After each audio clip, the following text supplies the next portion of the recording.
નમોબુદ્ધાય. મિત્રો, તથાગત ગૌતમ બુદ્ધને વંદન કરી અને આપણે આજની વાત શરૂ કરીએ. છેલ્લા 12 દિવસથી બોધ ગયા એ બિહારમાં છે, જ્યાં તથાગત ગૌતમ બુદ્ધને જ્ઞાન પ્રાપ્તિ એટલે કે પ્રજ્ઞા પ્રાપ્તિનું જે સ્થળ છે પીપળના વૃક્ષનું છે, તો એ સ્થળ છે ત્યાં સમ્રાટ અશોકે એક વિશાળ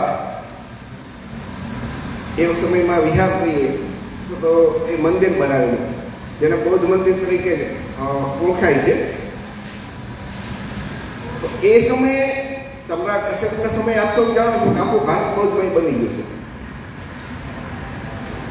એ બૌદ્ધ ગયા ટેમ્પલ કે મંદિર, એના જે વહીવટ છે એ વહીવટ ઉપર અત્યારે 4 બૌદ્ધ લોકો, 4 હિન્દુ અને 1 કલેક્ટર, એટલે કુલ 9 જણા.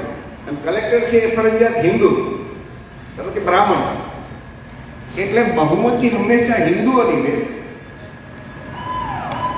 તો જે 4 ધામની યાત્રા આપણે કહીએ ને, જે 4 ધામની યાત્રા જે પ્રખ્યાત થઈ આ બ્રાહ્મણ ધર્મ કે હિન્દુ ધર્મમાં, એ બૌદ્ધોની છે.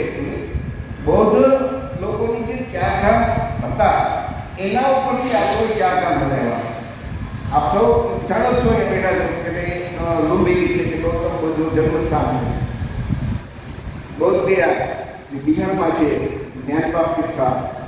સારનાથ ઉત્તર પ્રદેશમાં છે, જે પહેલો ઉપદેશ આપ્યો. અને કુશીનગર કે જ્યાં ગૌતમ બુદ્ધનું મહાપરિનિર્વાણ થયું. તો આ 4 એ સમગ્ર વિશ્વના બૌદ્ધો માટે સૌથી વધારે અગત્યના બૌદ્ધનું કોઈ સ્થળ સૌથી વધારે છે, પરંતુ દુનિયાની આખી અંદર પુષ્કળ વિશાળ બૌદ્ધ મૂર્તિઓ, વિશાળ બૌદ્ધ મંદિર ખૂબ બન્યું છે. પરંતુ આ 4 સ્થળ છે ને એ દુનિયામાં, આખા દુનિયાના બૌદ્ધો માટે શ્રેષ્ઠ છે. અને એટલા માટે 4 ધામ કહેવાય છે. એમાંનું એક ધામ જે આપણે કહીએ બોધ ગયા, એનો વહીવટ બ્રાહ્મણવાદી લોકો કરે છે. બોધ ગયા મંદિરની અંદર એ બ્રાહ્મણો પૂજા પાઠ કરવા બેસી જાય. લોકો એમ કહે કે તમે આ પિંડદાન દીધો. હું પોતે જ્યારે બોધ ગયા ગયો તો મને ખુદનો અનુભવ છે કે બ્રાહ્મણ એ આવી બેસી જાય અને એમ કે ભાઈ આટલી વિધિ કરાવો, તમને મંત્રો બોલો, આ રીતે. આપણે લોકો સત્ય જાણીએ છીએ.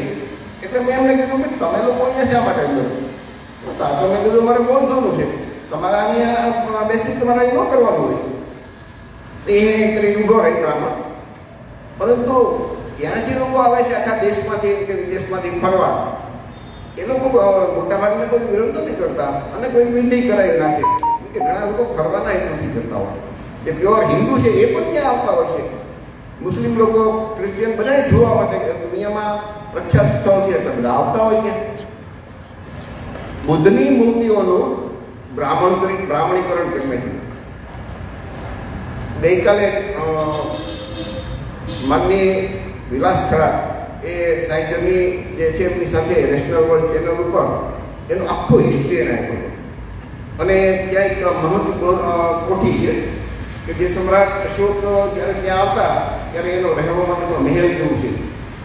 એની અંદર એ જવાની બનાવી છે, પણ એમના ચોકીદારની સાથે બ્રાહ્મણો છે ને પૈસા સામે ગયા અને ફોટા પાડ્યા, વિડીયો બનાવ્યા. તો એની અંદર વિશાળ પ્રમાણમાં બૌદ્ધ મૂર્તિઓ છે. અને આર્કિયોલોજી વિભાગ એ મૂર્તિઓ કબજે કરી ત્યારે મ્યુઝિયમથી એમાં રાખવાને બદલે એના ઉપર એ બ્રાહ્મણ મહંત છે એનો કબજો જોવાનું બેઠા. વહીવટ બ્રાહ્મણ પાસે બૌદ્ધનો એ લોકો 4 બૌદ્ધનું નિમણૂક કરે ને, એમાં એવા એના જે માનસિક રીતે એ લોકો કે એવા લોકોની નિમણૂક કરે.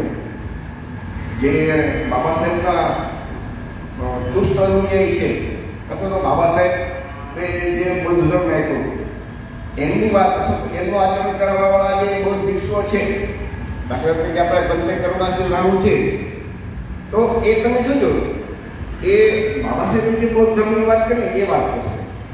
એવી રીતે તમે કોઈ લામાને લેશો અથવા તો બીજા કોઈ બૌદ્ધ ભિક્ષુની લેશો તો એની વાત તો જુદી પણ હોઈ શકે. તો એ એવી રીતે એ બૌદ્ધો પણ એવા જ હોય છે. અને હિન્દુ તો પ્યોર, અને હિન્દુમાં મોટા ભાગે તમે જોજો હંમેશા આ લોકો એમ કે હિન્દુની નિમણૂક કરવાની છે. કહેવાય હિન્દુ પણ નિમણૂક બ્રાહ્મણો કરે. આપણા OBC, SC, schedule caste, schedule tribe, આદિવાસી એને આમ હિન્દુ કહે છે મત જોતા હોય ત્યારે, પણ નિમણૂક કરવાની વાત આવે તો એ મોટા ભાગે બ્રાહ્મણોની નિમણૂક કરશે. ઇવન ક્ષત્રિયની ઓછી નિમણૂક કરશે, વાણિયાની ઓછી, પણ બ્રાહ્મણો જ હશે. ક્યારેક ક્યારેક આપણા એસસીના કે ઓબીસીના લોકોની નિમણૂક કરે, પણ કેવા કે તેના ગુલામ હોય. દાખલા તરીકે દશરથ માજી જે માજી દશરથની પણ જીતનરામ માજી, તેના બિહારના માજી મુખ્યમંત્રી હતા, શેડ્યુલ કાસ્ટના છે. એમના દીકરાને એ માહિતી છે કે એમને ત્યાં ટ્રસ્ટી તરીકે એમના નિમણૂક થઈ છે. હવે એ તો પ્યોર બ્રાહ્મણવાદી બધું આચરણ કરે. એ જીતેન્દ્ર માજી હમણાં ત્યાં કુંભ બનાવવા ગયા હતા. તો મતલબ આપણા લોકો પણ એવા જ હોય છે કે એ બહુજન આપણે કહીએ કે બહુજનની નિમણૂક કરી, પરંતુ બાબા સાહેબનું જો આચરણ, બાબા સાહેબની વિચારધારાનું આચરણ ન કરતા હોય તો એને આપણા ન કહી શકાય. તો આખી દુનિયામાં તમે જો મુસ્લિમો છે એની મસ્જિદ હોય તો સ્વભાવિક તેનું કોઈ ધર્મ સ્થળ હોય, મક્કા મદીનાથી કોઈ પણ, તો એ મુસ્લિમોના કબજામાં હોય. સૌથી એનું પવિત્ર સ્થળ છે, વહીવટ મુસ્લિમો કરતા હોય. ક્રિશ્ચનનો અલગ ચર્ચ છે તો ક્રિશ્ચનો એનો વહીવટ કરતા હોય. તો હિન્દુઓનું છે મંદિર, જેટલા ભારતની અંદર પ્રખ્યાત મોટા મોટા મંદિર તમે લ્યો એનો વહીવટ, દાખલા કે આપણે ગુજરાતમાં સૌથી સોમનાથ છે કે દ્વારકા છે કે અંબાજી માતાનું મંદિર છે, તો આ બધાનો વહીવટ કોણ કરે? હિન્દુ કરે છે. એમાં કોઈ મુસ્લિમ છે? એવી રીતે અયોધ્યા છે, તિરુપતિ છે, જગન્નાથ છે, કેદારનાથ છે, બદ્રીનાથ છે, અથવા તો મહારાષ્ટ્રનું વિનાયક, સિદ્ધિવિનાયક છે મુંબઈ. તો આવા બધા જે મંદિરો છે એમાં કોઈ બીજા લોકો છે ખરા? તો કે ના. જો હિન્દુ ધર્મના મંદિરો ઉપર બીજા લોકો વહીવટ નથી કરતા, એમાં કોઈ મુસ્લિમ નથી હોતા, કોઈ બૌદ્ધ નથી હોતા, કે કોઈ ક્રિશ્ચન નથી હોતા, તો બૌદ્ધનું જે મંદિર છે એમાં આ બ્રાહ્મણોનો કબજો શા માટે? તો આ વિવાદ ઘણા વર્ષોથી ચાલે છે. વિદેશી ભંતેઓ, પછી આ કલિંગમ જે વિદેશી અંગ્રેજો શાસન વખતે એમને તો આ બધું શોધ કરી. બાકી એ તો છેલ્લા જ્યારથી આ શંકરાચાર્યો અને રામાનુજાચાર્યએ એટલે બૌદ્ધ ધર્મનું બ્રાહ્મણીકરણ કર્યું ને, પછી આ બૌદ્ધ બધા સ્થળો પર એને કબજો કરી દીધો અને બૌદ્ધ સંસ્કૃતિનો સંપૂર્ણ નાશ કરી નાખ્યો. આજે મહાબોધિ વિહાર છે ને એના ઉપર બ્રાહ્મણોનો ટોટલ કબજો હતો. એનો પંડા પૂજારી થઈ ગયા હતા. પરંતુ આ બધા બૌદ્ધ ભિક્ષુઓના વિદેશી શ્રીલંકા છે, તો એ બધાના બૌદ્ધ ભિક્ષુઓના કારણે એમાંથી મુક્તિ મળી. એના વિવાદ ખૂબ ચાલ્યો હતો. એટલે 1949માં એક તો બૌદ્ધ ગયા ટેમ્પલ એક્ટ, બીટી એક્ટ 1949 એક એક્ટ બન્યો, અને એ એક્ટ મુજબ એટલે કે કાયદા મુજબ 4 બૌદ્ધો, 4 હિન્દુ અને 1 કલેક્ટર, 9 જણા એનો વહીવટ કરશે. ભાઈ તમને એને પહેલા સમજાવ્યું કે 9 કેવા હશે? તો બહુમતી તો હંમેશા હિન્દુની રહેવાની. આપણા બધો એવા મૂશે કે એનું કીધું કરે. એટલે આખા બૌદ્ધ ગયા છે એ મૂળ આખું ટોટલી બૌદ્ધમય હતું સમ્રાટ અશોકના સમયમાં. ત્યાર પછી કુષાણ શાસન છે, ગુપ્ત શાસન છે, તો આ બધા શાસન કરવાની બૌદ્ધમય જ હતું. તો ત્યાંથી બ્રાહ્મણોનું કેવી રીતે નીકળી શકે? બ્રાહ્મણનું કઈ હતું જ નહીં. પરંતુ આ લોકો ધીમે ધીમે એનું બ્રાહ્મણીકરણ કરે છે. અને આના માટે લડત બૌદ્ધ ભિક્ષુઓ વર્ષોથી કરે છે, આઝાદીથી. પરંતુ સરકાર છે હંમેશા બ્રાહ્મણો લોકોની હોય છે કે જેને અલગ તેના હાઈકમાન્ડ અથવા તો નીતિ વિશે નિર્ણય એ લોકો લઈ શકે એવી સરકાર હોય. તો એ સરકાર ત્યારે આ જે બીટી એક્ટ છે 1949 એને હટાવતા નથી.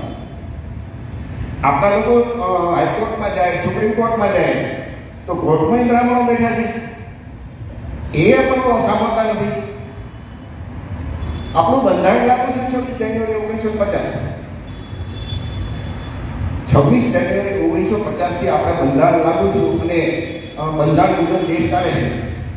આ કાયદો છે 1949 નો. બાબા સાહેબનું જે બંધારણ બનાવેલું છે એમાં આર્ટિકલ 13 એમાં લખ્યું છે કે આજથી પહેલાના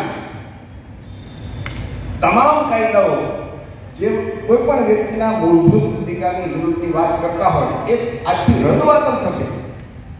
એવી તમામ રૂઢી, એવી તમામ પરંપરાઓ જે માનવીના કે ભારતના નાગરિકના મૂળભૂત અધિકારની વ્યાખ્યામાં આવતો હોય એના વિરુદ્ધની કોઈ વાત કરતું હશે તો એ આજથી રદબાતલ. તો સીધી વાત છે કે ધર્મ સ્વાતંત્ર્ય એ બાબા સાહેબે મૂળભૂત અધિકાર આપ્યો છે અને એનો પ્રચાર પ્રસાર કરવો તો બૌદ્ધોનું જે ધર્મ સ્થળ છે એ તો બૌદ્ધો પાસે રહેવું જોઈએ.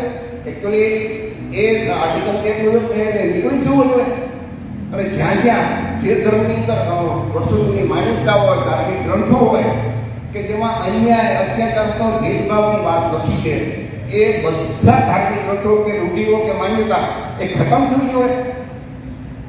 ચાહે મનુસ્મૃતિ હોય, રામાયણ હોય, મહાભારત હોય, ગીતા હોય, વિષ્ણુ પુરાણ હોય, ભાગવત હોય, વેદ હોય, કેમ કે આ બધામાં ભેદભાવની વાત લખેલી છે.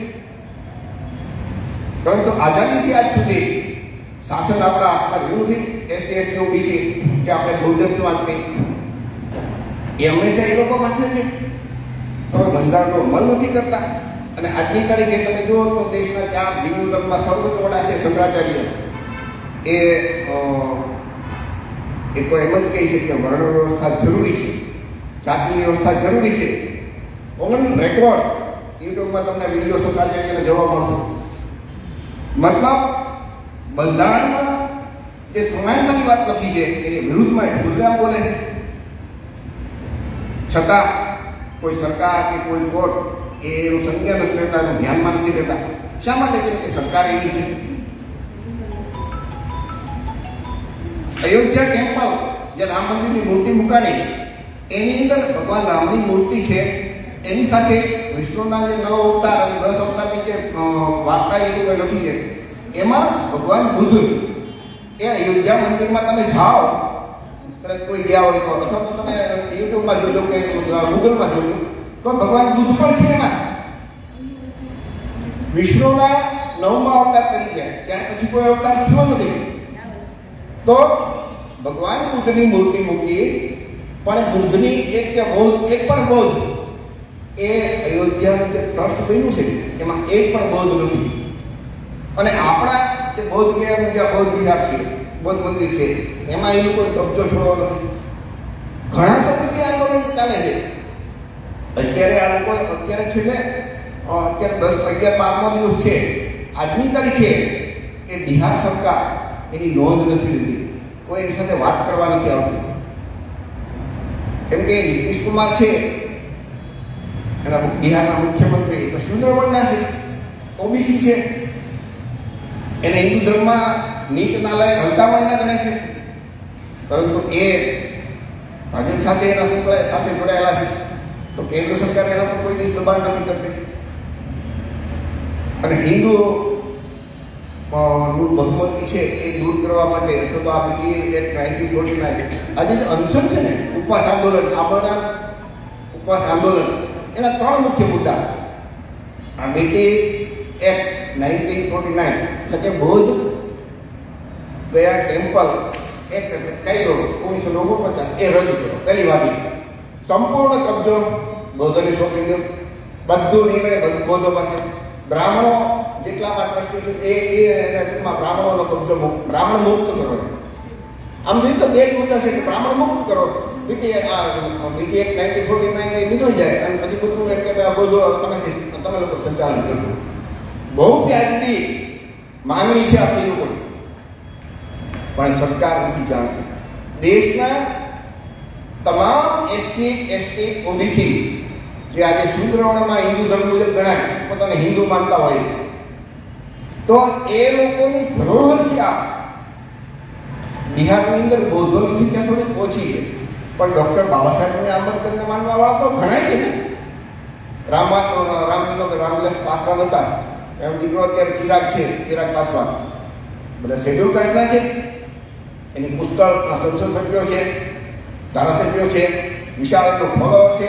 બાબા સાહેબની જયંતિ આવે 14 એપ્રિલ કે 26 ડિસેમ્બરે બહુ ધૂમધામ કરી બાબા સાહેબને અમે ઉજવીએ છીએ, પણ બાબા સાહેબની વાત માનતા નથી. કેમ અત્યારે ત્યાં 1 લાખ આપણા બાબા સાહેબને માનવા પહોંચી જાય તો સરકારે ઓટોમેટિક કરવું પડે. એટલે સરકાર દોષિત છે એમ માની લઈએ, પણ સરકારથી વધારે દોષિત આપણે એસસી, એસટી, ઓબીસી અને દેશની મહિલાઓ કે બાબા સાહેબને કારણે જેમને માનવી હક અને અધિકાર મળ્યા એ આપણે લોકો સૌથી વધારે દોષિત છીએ. આપણે ખુદ કે આપણી ધરોહર આપણે સાચવી નથી શકતા. બાબા સાહેબને ખાલી જય બોલાવીએ અને બાબા સાહેબે જે આદેશ આપ્યો એનું પાલન આપણે નથી કરતા.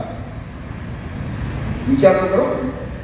તો એ છોડાવવા માટે એને બ્રાહ્મણોનો કૃત્ય મુક્ત કરવા માટે આપણે અહીંયા ભાવનગરમાં બેઠા છે. આપણો એ બહુ અધિકાર છે. ભાવનગરમાં બાબા સાહેબને માનવાવાળા કદાચ લાખો લોકો હશે. 14 એપ્રિલે તમને જોવા મળશે. એમ કે અમે બાબા સાહેબને માનીએ છીએ, પણ બાબા સાહેબની જે વાત, બાબા સાહેબની જે વિચારધારા, બાબા સાહેબના જે આદેશ છે એને માનવાવાળા કેટલા? તો કે ઓછા. તમને બધાને અનુભવ થયો જ હશે કે ભાઈ દર રવિવારે અહીંયા કેટલા લોકો આવે છે. ખરેખર તો બાબા સાહેબની આરક્ષણ નીતિ, અનામત નીતિના કારણે જે લોકો નોકરી કરે છે, જે બાબા સાહેબના નામનું ખાય છે, જેમની પોતાની વ્યક્તિગત હેસિયતથી એસસી, એસટી, ઓબીસી કોઈ સમાજ સૌથી મોટો છે. આ બધાની વાત કરું છું કે જેને વ્યક્તિગત હેસિયતથી નોકરી મળી નથી, ડૉક્ટર બાબા સાહેબ આંબેડકરની આરક્ષણ નીતિના કારણે નોકરી મળી છે, એ એસસી, એસટી, ઓબીસી સમાજના પ્રતિનિધિ તરીકે સરકારની નોકરી કરે છે. એની વ્યક્તિગત પેટ ભરવા માટે નથી કરતા, એ આપણા પ્રતિનિધિ તરીકે બેઠા છે. આપણા એસસી, એસટીના રિઝર્વેશન છે, ધારાસભ્ય, સંસદ સભ્યો, ઓબીસીનું નથી. તો એ ધારાસભ્યો કે સંસદ સભ્યો છે એ બાબા સાહેબના નામે આપણા પ્રતિનિધિ તરીકે ત્યાં બેઠા છે. એક પણ વ્યક્તિ બોલતા નથી. ફક્ત ચંદ્રશેખર એ જાહેરમાં બોલ્યા, જે સાંસદ બન્યા. ગઈકાલે મેં જે આવાજ ઇન્ડિયા ટીવી છે એના ઉપર ભંતે કરુણાસિંહ રાહુલનો એક 1.5 કલાકની મુલાકાત હતી અને એમાં એમણે 1 વર્ષ સુધી ચારિકાનો પ્રોગ્રામ બનાવ્યો છે ને બધા વિશ્વ. એમણે બહુ સરસ વાત કરી કે બૌદ્ધ વિહારોની અંદર ભંતે બેઠા હોય ને અને વિહારમાં જ રખડ્યા રહે એ બાબા સાહેબનો ધર્મ નથી. બાબા સાહેબ એનો વિરોધ કર્યો છે. ભિક્ષુઓ તો બહાર ફરવા જોઈએ. એટલે કે મેં 1 વર્ષ સુધી કન્ટિન્યુ 1 સાલ સુધી ચારિકા થાય એવો આખો ઉત્તર પ્રદેશનો એને પ્રોગ્રામ બનાવ્યો છે. અને એમાં એને આ સવાલ પૂછ્યો હતો કે બૌદ્ધની ગામ જે બૌદ્ધ ટેમ્પલની અત્યારે આમાં ઉપવાસ આંદોલન ચાલે છે, તો કે એ બાબતમાં આપણું શું કહેવાનું છે? તો કે હું સંપૂર્ણ હૃદયથી એમને સમર્થન આપું છું. જે સાધુઓ, જે બૌદ્ધ ભિક્ષુઓ, જે ઉપાસકો ત્યાં જાય છે, સમર્થન આપે છે, એ બધાને સાધુવાદ અને સમગ્ર બાબા સાહેબ અને બુદ્ધને માનવાવાળા લોકોને હું અપીલ કરું છું કે તમે લોકો એને સમર્થન આપજો. એમના ગઈકાલના શબ્દો છે. તો આપણે ભાવનગરમાં અહીંયા બેઠા છીએ તો આપણે કેવી રીતે સમર્થન આપી શકીએ? તો કદાચ હું તો એ માનું ત્યાં સુધી વ્યક્તિગત રીતે માનો કે પત્ર લખીએ હિન્દીમાં અને એ મોકલી બિહાર સરકાર, મુખ્યમંત્રી બિહાર, એની એક કોપી ભારત સરકારને મોકલી ઘર બેઠા થાય. અથવા ભાવનગરના જે કલેક્ટર છે એ કલેક્ટર ઓફિસમાં જઈને આપણે એમને પત્ર આપીએ. કલેક્ટરની જવાબદારી મને કે એનું ફોરવર્ડ કરીને ત્યાં નીતિશ કુમારને મોકલે અને ભારત સરકારને મોકલે, એની જવાબદારી છે. કમ્પલસરી એને મોકલવું જ પડે. તમને એનો જવાબ પણ વહેલો મોડો આવશે. તો આપણે પોતાનું એક નાનું એમનો કે આપણા ઘણા બધા સંગઠનો હોય, સંગઠનના નામે મોકલી શકીએ, વ્યક્તિગત નામે મોકલી શકીએ. આપણે એમ થાય કે આપણે શું કર્યું? કરુણાસિંહ કામ ઘણી વખત તમને એક એક્ઝામ્પલ આપે ને, ઉદાહરણ કે જંગલમાં આગ લાગી હોય તો એક ચટલી પાણી લાવીને એમ આપણે આગ લાગી છે મીન્સ કે તો આપણે આપણા રીતે કાંઈક તો કરી શકીએ ને. એ જે કરી શકતા હોય એ આપણે કરી શકીએ. અને ખાસ કરીને આપણા લોકોને, આપણા કુટુંબમાં આપણા જ્યાં બેઠા હોય, નાના મોટા સામાજિક પ્રસંગો આવતા હોય એમાં આપણે લોકો 50 માણસો બેઠા હોય એમાં વાત કરીએ કે આપણું જે આપણી ધરોહર છે, આપણી વિરાસત છે, એને બીજા લોકો એના ઉપર કબજો જમાવીને બેઠા હોય અને છતાં આપણે ચૂપ બેઠા હોય તો આપણે કેટલા નાલાયક લોકો કહેવાય. આપણું ઘર હોય, આપણી સુંદર પત્ની હોય, બાળકો હોય અને વહીવટ બધા બાજુવાળો કરે તો એ માણસ કેટલો નમાલો કહેવાય. તો એના જેવું છે ને, આપણી ધરોહર છે, આપણી વિરાસત છે અને એનો કબજો આ લોકો બ્રાહ્મણો કરે તો નાલાયકી તો આપણી છે ને, કે આપણે સરકાર ગમે એ હોય આપણે લોકો જાગી જઈએ, આપણી વિરાસત છે. અને બાબા સાહેબ તમે જો તો એ બાબા સાહેબે એટલે જ આપણને બૌદ્ધ ધર્મ આપ્યો. બાબા સાહેબ તો આદેશ આપી ગયા છે કે આખા ભારતને આપણે બૌદ્ધમય બનાવવાનું છે. અને બાબા સાહેબનું જે ગઈકાલે ગરુડસિંહ રામણે સરસ મજાનું કીધું કે બૌદ્ધ વિહારની અંદર ભિક્ષુઓ બેઠા નહીં, આ બૌદ્ધની શિક્ષા છે એ ઘર ઘર સુધી આપણે પહોંચાડવાની છે લોકોને. આખું ભારત બાબા સાહેબનું જે સપનું હતું ને કે ભારતને બૌદ્ધમય બનાવવાનું છે. વિહારમાં બધા નહીં આવે, પરંતુ આપણે ત્યાં લોકો પાસે જવું પડશે, લોકોને સમજાવવા પડશે. ભાવનગરનો આપણો અનુભવ છે કે અહીંયા આપણે પરમેનન્ટ બૌદ્ધ ભિક્ષુ કંઈ નથી. એક ભિક્ષુ હોય કે 5 ભિક્ષુ હોય, મને ભાવનગરની અંદર તો કેટલો ફરક પડે. દરરોજ એક ઘરે ભોજન દાન માટે કોઈકના ઘરે જાય, એના કુટુંબને દેશ ના આપે તો ધીમે ધીમે ધીમે એક માહોલ બને. પણ આપણે એમ કમનસીબી કે આપણી પાસે એવા ભિક્ષુ નથી. તો ભિક્ષુ નથી તો કાંઈ નહીં, આપણે લોકોએ તો જવાબદારી લઈ શકીએ ને. હું તો મારી રીતે મને અમે લોકો સતત આ કામ કરતા હોઈએ કે લોકોને સમજાવવા, બૌદ્ધ એના દરરોજ હું યુટ્યુબ ઉપર વિડીયો બનાવીને મૂકું. લોકોની નાની એવી મિટિંગ હોય તો એ મિટિંગ જેની અટેન્ડ કરીએ, ભલે 25 માણસો હોય, 10 માણસો હોય તોય હું જાઉં અને એને સમજાવું કે આપણી જે વાત છે એ બ્રાહ્મણ માન્ય નહીં કરવી. આપણે આપણી વાત તો આપણે જ કરવી પડશે. તો આપણે આપણે જવાબદારી લઈએ. એક ત્રૈલોક્ય બૌદ્ધ મહાસંઘ છે ને, એની મને એક બહુ સરસ મજાની વાત ગમી કે બધા લોકો બૌદ્ધ ભિક્ષુ નહીં બની શકે, પણ તમે કુટુંબ સહિત ઘરે બાળકો કુટુંબ સાથે રહે અને બૌદ્ધ ધર્મનો પ્રચાર પ્રસાર ચાલુ રહે તો એ સૌથી વધારે ઉત્તમ છે. કેમ કે તમે કોઈને એમ કહો કે તમારા જુવાન દીકરો હશો તો તમે ઘર મૂકીને બૌદ્ધ ભિક્ષુ બની જાઓ તો એ અઘરું છે. એટલી એ બલિદાન આપવું, એ ત્યાગ, તો એ તો બહુ એટલે બહુ અઘરું છે. જેટલા બન્યા છે બૌદ્ધ ભિક્ષુ એના માટે તો આપણે ખરે ટીવીથી અમને આપણે વંદન કરીએ, પરંતુ સંસારમાં રહી અને ત્રૈલોક્ય બૌદ્ધ મહાસંઘ તમે જો તો ધર્મચારી છે, ધર્મપાલ છે, તો આ બધા પદ ઊભા કર્યા છે. એમાં એટલું શિક્ષણ આપે છે. શિક્ષણ આપ્યા પછી એ લેવલે પહોંચે તો એ કુટુંબમાં રહે, ભાઈઓ અને બહેનો બંને એ સતત બૌદ્ધ ધર્મનો પ્રચાર પ્રસાર કરે. બ્રાહ્મણ ધર્મ જીવતો રહે છે એનું શું કારણ ખબર? હા, અભણ બ્રાહ્મણ હશે તો એ બ્રાહ્મણવાદ ફેલાવવો છે. સમજો, બ્રાહ્મણ ધર્મ એટલે એક અંશતા અને પૂરી વાતને પાખંડ અને ધર્મના નામે કેમ ધંધો. હા, અભણ માણસ હશે તો એ બ્રાહ્મણ તમે જોયું તો એ સતત એનું કામ કરતો હશે. અને જ્યારે આપણે લોકો આપણી પાસે તો બહુ જ ભિક્ષુઓ છે નહીં, તો આપણે આ કામ આપણે ઘર બેઠા પણ આપણે જે રીતે થાય એ આપણે કરવાનું. આપણે જ્યાં બેઠા હોય ત્યાં અને કેવી રીતે સમર્થન આપીએ એ તમે તમને કીધું. આ તો ત્યાંની વાત છે. તમે આખા ગુજરાતની અંદર તમે જુઓ તો પુષ્કળ જગ્યાએ બૌદ્ધ વિરાસત છે અને તમામ જગ્યાએ તળાજા બૌદ્ધ ગુફાઓ છે. અમે લોકો ઘણી વખત ત્યાં ગયા છીએ, 2 વખત પ્રોગ્રામ પણ કર્યા છે.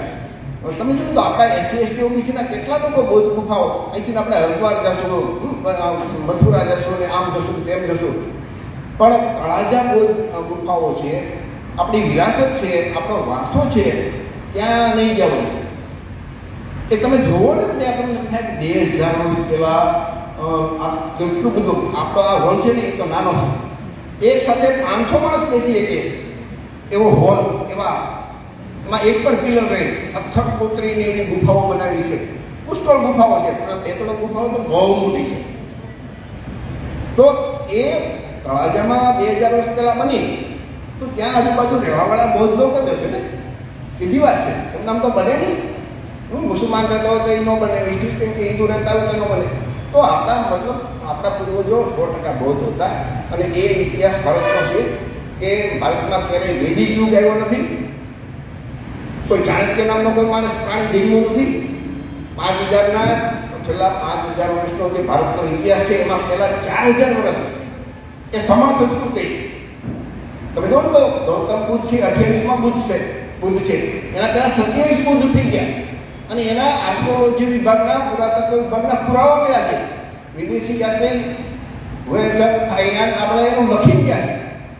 અને એને જે વેરસર છે ને અને ફાઈયાન સિંહ આ બધાનું જે લખાણ છે ને એને ઓથેન્ટિકેટ માનવામાં આવે. કેમ કે એને કોઈના પ્રત્યે દેશભાવ ન હોય, એને જે જોયું એ લખ્યું. અત્યારે કુંભ મેળો જે ચાલે છે ને એ પણ બૌદ્ધોનો છે. એ મહાદાન ભૂમિ તરીકે ક્યાં કહેવાતું.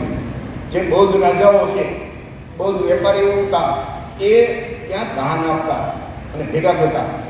એટલે મહાદાન અને દાન એટલે પુષ્કળ દાન આપતા બૌદ્ધ લોકોને, બૌદ્ધ ભિક્ષુઓને, વિધવા, ગરીબ, અનાથ બાળકોને, જરૂરિયાતમંદોને. એટલે મહાદાન ભૂમિ હતી. એને બદલે અત્યારે તમે જુઓ ધર્મના નામે ધંધો થઈ ગયો, ધંધા ભૂમિ થઈ ગઈ. તો એ મૂળ આપણો છે એ કુંભ મેળો, અને એ વેરસર એના પુસ્તકમાં લખ્યું છે. તો આ ભારતમાં જ્યાં જ્યાં માનો કે તળાજાની મેં તમને વાત કરી, તળાજાના આજુબાજુ પુષ્કળ લોકો છે. કેમ એ વિરાસત માટે ભારતીય પુરાતત્વ વિભાગને લખીને કે ભાઈ બૌદ્ધ જે પુરાતત્વ વિભાગના જે અંદરમાં હોય ને એની આજુબાજુ અમુક મીટર સુધી કોઈ બાંધકામ ન થઈ શકે, તો ત્યાં વાણિયાએ એ બૌદ્ધ ગુફાઓ પૂરીને એના મંદિર બનાવી દીધા. એનું કારણ કે આપણો કોઈ ધણી ધોરી છે નહીં, ત્યાં વાળું છે બ્રાહ્મણ વાળી સરકાર એ લોકો કરી નાખે. ખોડિયાર માતાનું મંદિર ત્યાં બનાવી દીધું છે. એપલ ગુફાની અંદર એક નાની ખોડિયાર માતાની મૂર્તિ મૂકી દીધી છે. તમે શાળા ડુંગર જાઓ તો ત્યાં માતાજીનું મંદિર બનાવી દીધું છે. આ સોમનાથ મંદિર, એ સોમનાથ મંદિર એ બૌદ્ધોનું 3 માળનું નીચે એનું દેહ છે, એના ઉપર બ્રાહ્મણોએ મોટા શંકરનું મંદિર બનાવી દીધું. આવું તો પુષ્કળ જગ્યાઓ છે. તો જે આપણી વિરાસત છે તો આપણે અજ્ઞાન હતા, આપણને ખબર નથી. પણ જ્યારે જાગીએ, જ્યારે ખબર પડી, ત્યારે તો આપણા લોકોને આ સમજાવવું જોઈએ કે નહીં. અને અત્યારે તો ટેકનોલોજીનો યુગ છે. તમે સાયન્સ જર્ની જુઓ, નેશનલ વર્લ્ડ આપણી ચેનલો જુઓ, ભારતની જે મેઇન મીડિયા છે ને, આજે મને કંઈક બૌદ્ધનું જે બૌદ્ધ ટેમ્પલનું આંદોલન ચાલે છે. આજ તો કે જી ટીવી કે ફલાણા ટીવી જે બ્રાહ્મણ માલિકીની અદાણી અંબાણીની છે એમાં એની કોઈ નોંધ નહીં લે.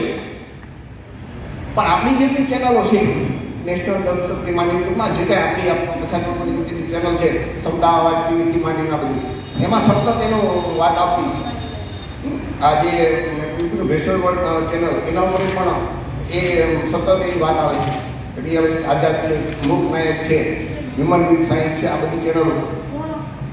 તો આપણી જવાબદારી, આપણી ધરોહર બચાવવાની આપણી જવાબદારી છે. તો એના માટે જેનાથી જે પ્રયત્ન થાય એ આપણે કરવાના. અને આપણી ધરોહર બચાવવા માટે સૌથી મોટું જો કોઈ કારણ હોય ને તો એ રાજકીય, કે આપણી પાસે શાસન નથી ને એના કારણે આ બધી સમસ્યાઓ ઊભી થાય. બૌદ્ધ ધર્મ ખતમ થયો ને એ ખતમ નથી થયો. છેલ્લા મેં કીધું 5000 વર્ષમાં પહેલા 4000 વર્ષ સમાન સંસ્કૃતિ હતી. ત્યાર પછી તમે એક પણ એવો ઇતિહાસમાં નોંધાયું નથી કે બધા બૌદ્ધોનું બ્રાહ્મણ ધર્મની અંદર ધર્મ પરિવર્તન કર્યું, એવું એક પણ તમને દાખલો નહીં જોવા મળે. તો આપણા બાપ દાદા 100% બૌદ્ધ હતા, એ હિન્દુ કેવી રીતે બની ગયા? ધર્મ પરિવર્તનનો કે પ્રસંગ થવો જોઈએ ને, પ્રસંગ જ નથી. તો ખરેખર જે મહાયાન બૌદ્ધ પરંપરા છે, વજ્રયાન બૌદ્ધ પરંપરા છે, તો મહાયાનની અંદર વિષ્ણુ છે, બ્રહ્મા છે, શિવા છે, વિનાયક ગણપતિ છે, વાસુદેવ છે, આ બધા એ અવલોકિતેશ્વર બોધિસત્વ છે. તો બ્રાહ્મણોએ શું કર્યું છે? શંકરાચાર્યની ત્યાંથી આ બધું બ્રાહ્મણ ધર્મ થયું. શંકરાચાર્યએ જેટલા બૌદ્ધના સ્તૂપ હતા એના શિવલિંગ બનાવી દીધા. રામાનુજાચાર્યએ બુદ્ધની જે અવલોકિતેશ્વરની મૂર્તિઓ હતી અને વિષ્ણુના અવતાર બનાવી દીધા. તો આપણા લોકો સામાન્ય માણસો છે, એમને કાંઈ વધારે ડીપ ન હોય, એમને તો એ એના ભગવાન મને તો હું કે તમે આપણા લોકો જે રામને માનતા હોય તો એ કયા રામ? તો એ બૌદ્ધોના રામ છે. બૌદ્ધોની જાતક કથા છે, રામાયણ, દશરથ જાતક કથા. જે બોધિસત્વ રામ છે એને કોઈને અન્યાય નથી કરતા. બ્રાહ્મણોના રામ છે એ તો શૂદ્રવર્ણના લોકોની હત્યા કરે. આજે કોઈ પણ શું થાવ અભણ અને ગમાર શૂદ્ર તેની ઓબીસી કે એસટી એસટીની વ્યક્તિ હોય એને પૂછો કે તારો છોકરો ભણે તો ભગવાન રામ એની કતલ કરી નાખે તો એવા રામ તને ગમે? તો કે ના. તો વાલ્મીકી રામાયણમાં તો એમ લખ્યું છે. તો આપણે લોકો વાલ્મીકી રામાયણના એના હિન્દુઓના રામને નથી માનતા, આપણે બૌદ્ધોના રામ. કેમ કે એ મહાયાન અને વજ્રયાન પરંપરાના બેઠે બેઠા આ બધા અવતાર આ લોકોએ સ્વીકારી લીધા અને એ એજન્ટ બની બેઠા. પછી રાજાશાહી જે રાજા બનો કે એ હિન્દુ થઈ ગયો તો ઓટોમેટિક નાલંદા યુનિવર્સિટીને જે સંરક્ષણ મળતું હતું, એના ફંડ મળતો હતો, એનો ખર્ચો મળતો હતો, એ બધું બંધ થયું અને આપણું નાલંદા યુનિવર્સિટીને સળગાવી દીધી, તક્ષશિલા સળગાવી દીધી, વિક્રાંતમાં બધું ખતમ થઈ ગયું અને આપણી સંસ્કૃતિ ભૂલાઈ ગઈ અને અત્યારે આપણા કટ્ટર હિન્દુ થઈ ફરે છે. તો ત્યારે બૌદ્ધ ધર્મનું ધર્મ પરિવર્તન નથી કરવામાં આવ્યું, પણ બૌદ્ધ ધર્મનું બ્રાહ્મણ ધર્મમાં પરિવર્તન કરવામાં આવ્યું છે. આ બધા બ્રાહ્મણ ધર્મના દેવી દેવતાઓ છે એ આપણા અવલોકિતેશ્વર બોધિસત્વ અથવા તો એ તારાદેવી એ છે અને એ વજ્રયાન અને મહાયાન પરંપરાના છે. પરંતુ ડૉક્ટર બાબા સાહેબ આંબેડકરે આપણને જે બૌદ્ધ ધર્મ આપ્યો 14 ઓક્ટોબર 1956 એ ટોટલી શુદ્ધ બૌદ્ધ ધર્મ આપ્યો છે.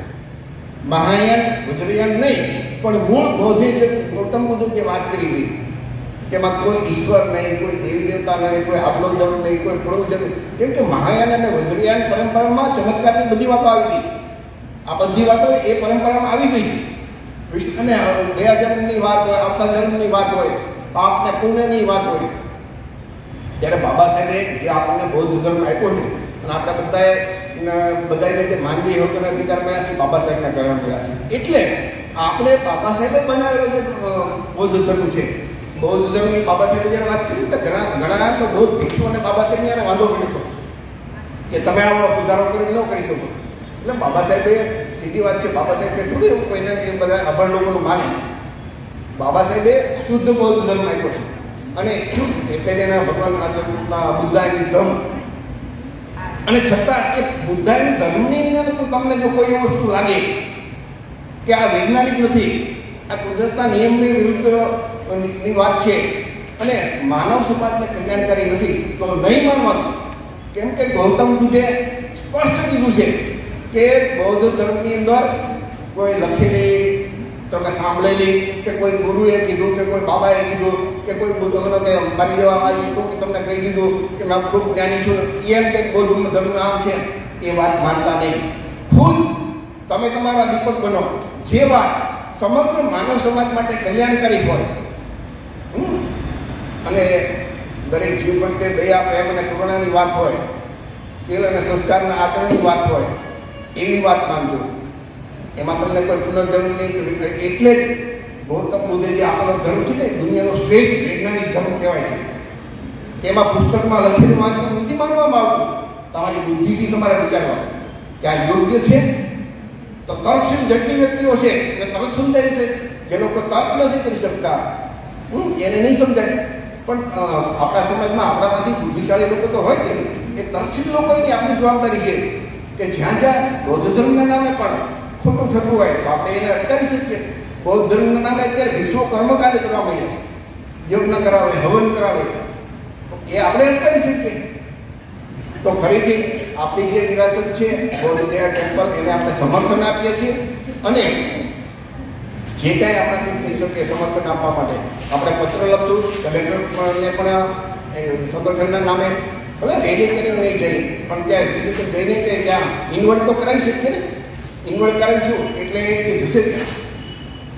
તો આખા ભારતમાંથી જો આવી રીતે બધા લોકો કંઈક ને કંઈક મોકલશે તો એ એક માહોલ ઊભો થશે અને ત્યાં લોકો જે આંદોલન કરે છે એમને પણ થશે કે અમને સમર્થન આપવાવાળા આખા દેશમાં છે. ગુજરાતની અંદર ભાવનગર પણ એક શહેર છે કે ત્યાંથી અમને લોકો સમર્થન આપે છે. તો એ એમને પણ એક મનોબળ દળ મજબૂત થાય. તો ફરીથી આપ સૌને મને સાંભળ્યો એ બદલ ધન્યવાદ. જય દેવ, નમો બુદ્ધાય, જય શ્રી કૃષ્ણ.